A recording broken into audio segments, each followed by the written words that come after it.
Hello guys and welcome back to my channel. In this video we are going to talk about winter orchid care. But before we actually go ahead and talk about this topic, I want to wish you a happy new year full of happiness, and I hope your orchids will grow great and give you many blossoms. And with that being said, let's get started.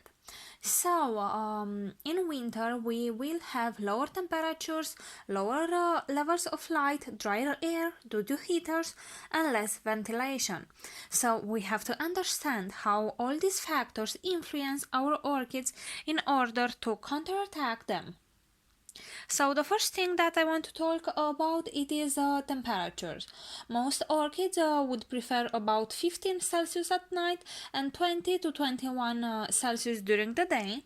While the resting orchids, like Dendrobium nobiles or other Dendrobium species, would prefer somewhat often 8 Celsius in the nighttime and no water and fertilizer.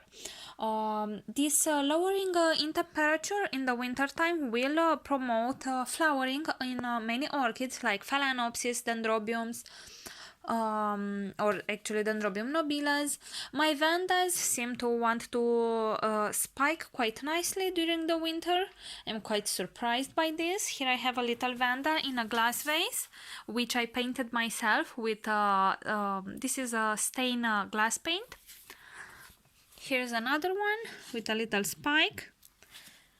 So if the temperature goes lower, we should use heat pads. They are great to improve rate growth during winter. Most orchids' roots, when exposed to lower temperatures than 12 Celsius, when the roots are wet for extended periods of time, they will start to die. And that is why we should always make sure we stop watering our orchids that need a chilling period, like Dendrobiums and their relatives. Providing heat at the root zone will help prevent cold damage too. You can have 25 to 28 Celsius at the root zone and in the air 5 to 8 Celsius, and this will prevent any harm to your orchids due to cold temperatures. For example, here I have my heater, and my orchids stay on the windowsill on this thingy, and the root zone stays quite moist. Also here I have an orchid in water culture, and this is a Phalaenopsis orchid. We can see that she is growing new roots and new spikes which are growing actively. She is growing buds and blooms, and she's quite happy this way. My orchids have active root tips due to this heat at the root zone. I use my heater for this, but you can use heat pads. In the past, before I moved into this city, I did use that as well, and my orchids continued to grow during the winter. As I said, active growing of roots. The leaves as well, or suitables depending on the particular orchid. Look at this, she's in full growth even though it is winter. I should have watered this orchid a few days ago, but now that it is dry, it did this powdery stuff on the top because the pot got dried. Anyway, this is super helpful during the winter time.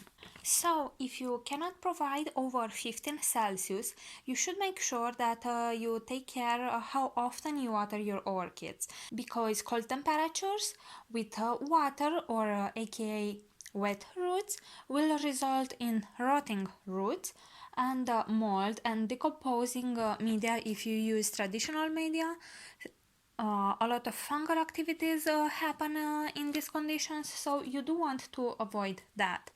For example, if I have a chilling orchid like this Dendrobium nobile, it was chilling until 1 month ago.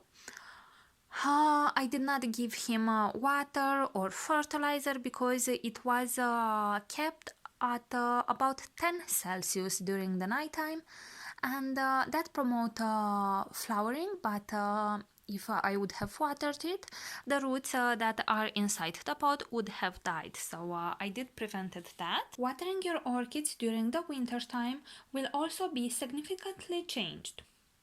Pots will take longer to dry out, and sometimes they can take up to 1 month until they will need it again. Whether you grow your orchids in semi-hydro or in traditional media, bark or other organic stuff, water will take more to evaporate, and you should pay attention to that. More exactly, currently I water my semi-hydro orchids about once a month. And yes guys, only once a month. That is because the water from the reservoir takes quite a lot of time to evaporate. It is also known that in the winter time we have less natural light. For example, right now the sun is behind my window, and it is lighting up quite nicely the mountain, but my orchids are quite in a shady, let's say, location. The sky will be more cloudy, or the position of the sun will be lower on the sky, and we have less hour of overall daylight. And let us not forget that our orchids are tropical plants, and they would prefer about 16 hours of light a day.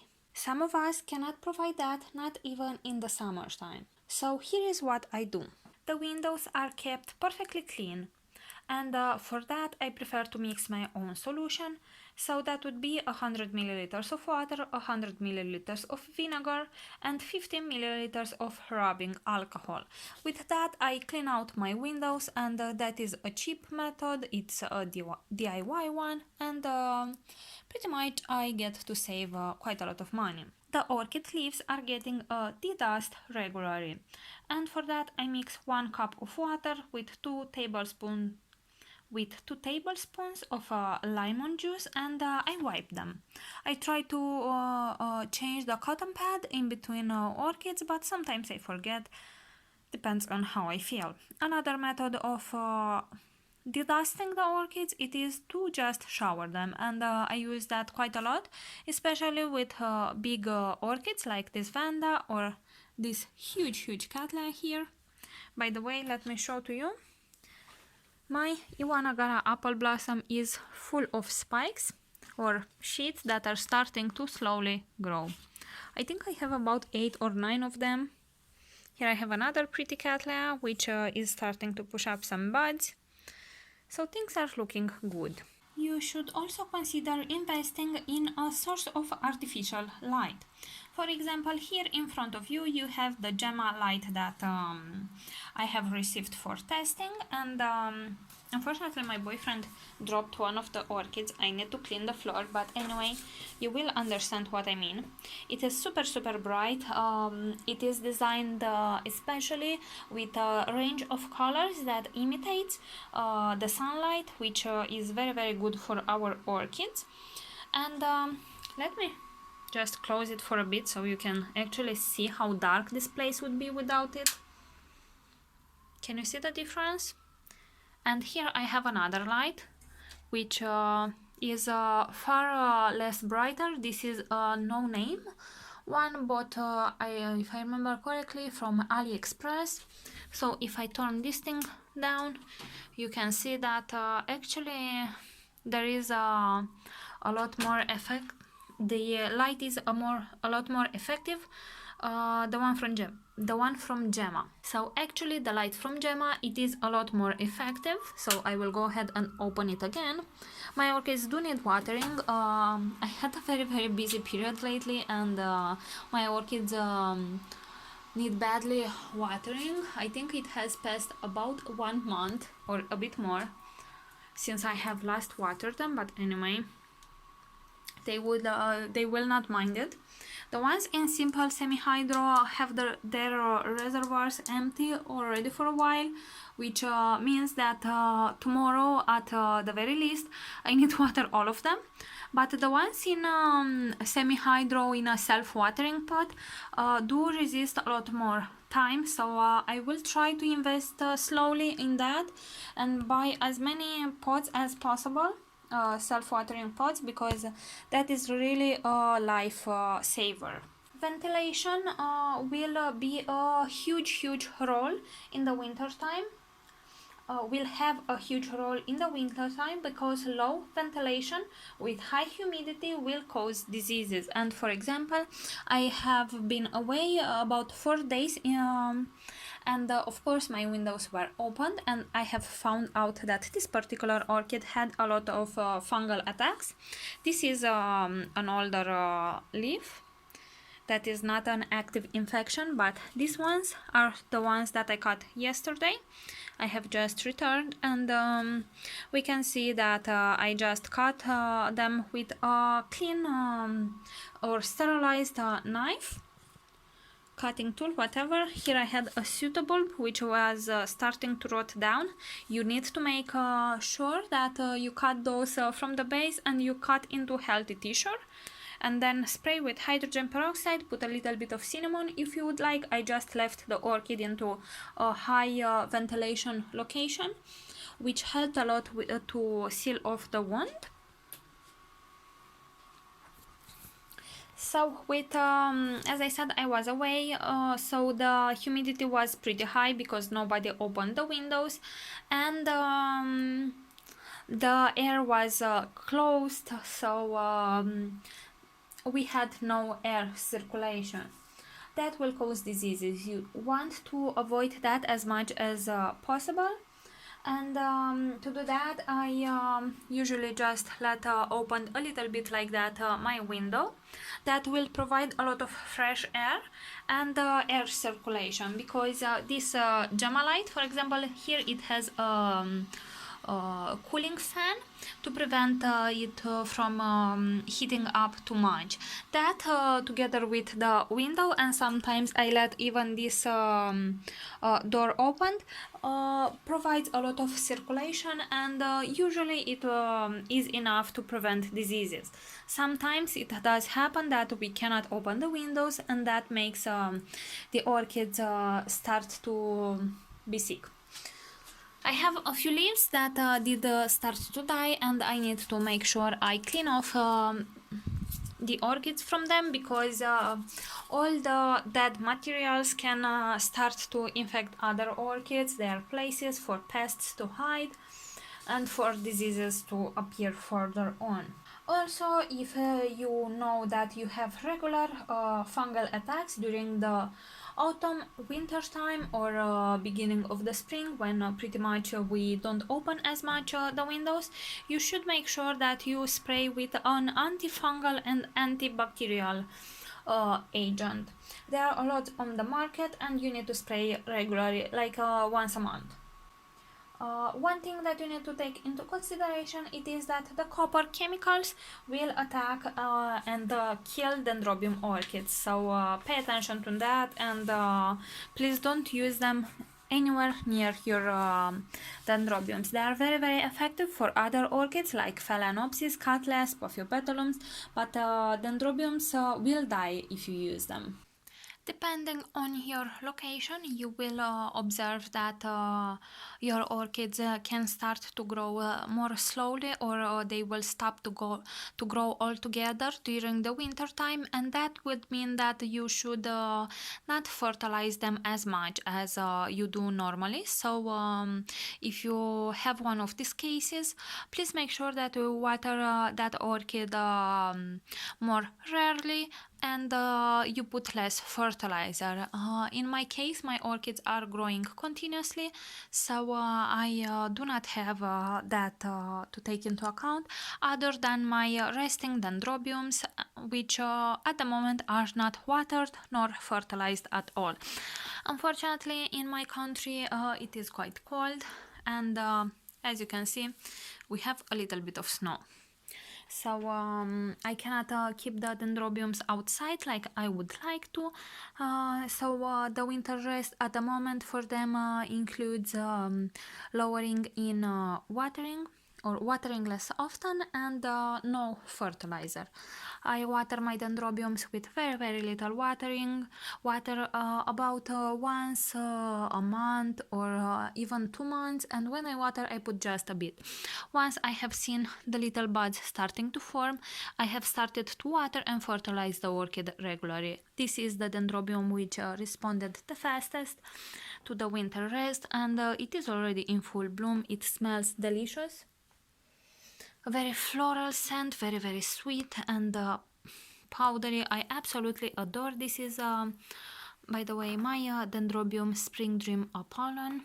Another thing to consider in the winter time, it is that it is pretty much feast for the pests. So if you have any that have been hiding right now, they would start to crawl over from one orchid to another. For example, I did not observe this orchid is absolutely infested with spider mites. I will put it outside for a bit. Let me focus so you can see how many I have. I will put it outside there and I will spray it with an insecticide that will kill all the mites.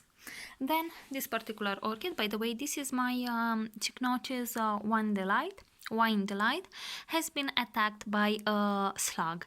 I absolutely hate these pests, and this happened while I was away, and it pretty much dumped on me. I usually spray all my orchids when I repot them with hydrogen peroxide, which kills any possible snails or slugs, but I don't quite remember if I did on this one or not. So I have found the blooms like that eaten, and they look quite bad. And yesterday night it started again, but what I have done it is I put some snail pellets, and I do think it has touched at least one of them because I did not put that there.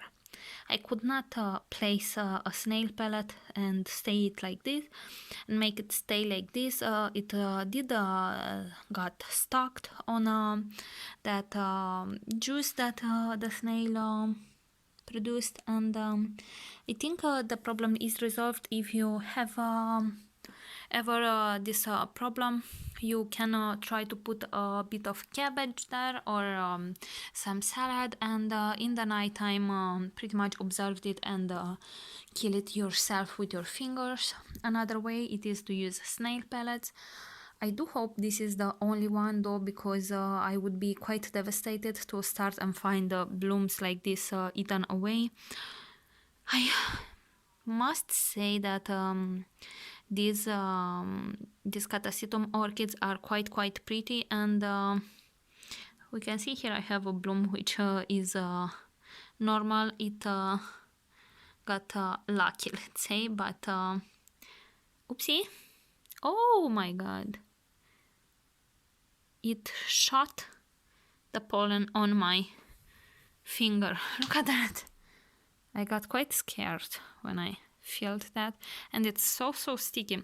So I always saw Dani doing this on camera. I done it on purposely, and it's so sticky. Right now I could go ahead and put this pollen on another bloom, and it would produce some seeds later. Actually, I think I will do that off camera. Where I will put it, it is on another bloom. So if the pollen was removed from this bloom, I will put it let's say on this one, because this one it's looking good, and in a few weeks it will start to swell this part, and later on the seed pod will look kind of like this. This is from my Cattleya gaskeliana, and soon enough it will need to be removed because it already starts to get yellow here and there. It is not yet fully formed. and then I will do the video. Anyway, I will not take your time any longer because we are already talking about something else. So if I did not cover any of your questions, please leave them in the comment section below and I will gladly answer them. Again, guys, happy new year and happy growing. Thank you very much for watching and see you all next time. Bye.